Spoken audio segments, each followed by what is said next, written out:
In this quick Matterport tip, I'm going to show you the difference a 360 camera can make.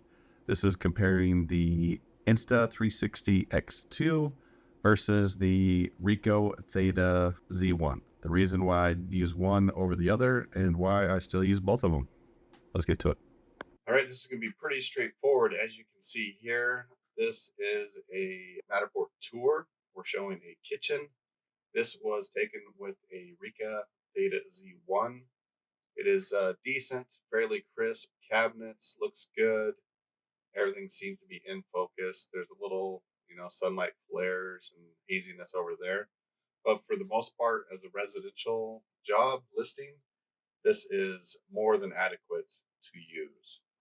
And now when you compare that to the Insta360 X2, you can see how blurry, unfocused, hazy. It's not very sharp and in my opinion, unusable as a deliverable for a Matterport tour.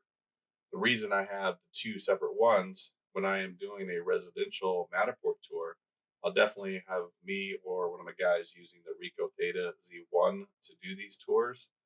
But if we're just delivering a floor plan, a 3D floor plan, we will go ahead and use any of the 360 cameras we have to create the floor plan, because in the end, any of the cameras can create this.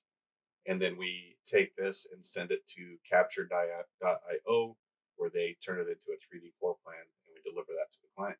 So definitely it matters which camera you're using for what. If you are just delivering floor plans, it doesn't matter. But if you're going to be doing Matterport, at least get the Ricoh Theta Z1 or the X3. I don't have one of those, but I hear it does a decent job. And of course, using the Pro 2, Pro 3 camera for Matterport is the next step up. Be sure to like and subscribe because we are doing a Pro 3 example on the next video.